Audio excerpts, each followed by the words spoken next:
Okay, current situation. First of all, let me correct if I may. But it's not the province is going in transition; it's just the town of Herat who is going in transition in tranche one. The province might be interested in transition in tranche two, hopefully, if security allows it. The situation in Herat now is calm, but this does not mean that we can exclude the terrorist attacks. It can happen everywhere.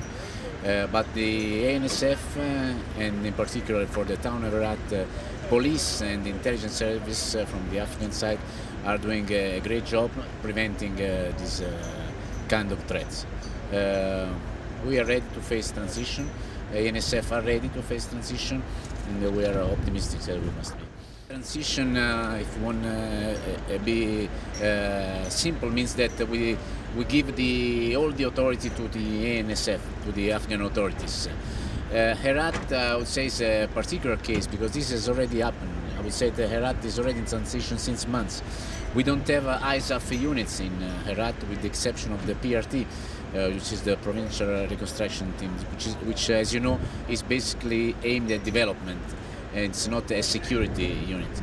So basically, I don't think there will be big changes in the town of Herat. I would rate with excellent the performance of the Slovenian troops. As you know, they are mainly mentoring in the Farah province, a Kandak of ANA, and they are doing a great job, like the other contingents. You know, we are a very wide region with in economy of force. We are not as many as you might think, and our force, our strength is the fact that we all work in synergy. We are really one team all together.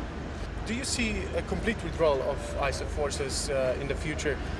What are your thoughts based on your experience here as West Command? I think that ANSF is doing a lot of progress. My brigade was here a couple of years ago, and we have seen in this period of time a lot of progress from ANSF. I think they are going towards their maybe independence one day. They're progressing very much. They already run some military operation by themselves. We are here to support them, but sometimes they don't even ask our support, which is a good sign for the future.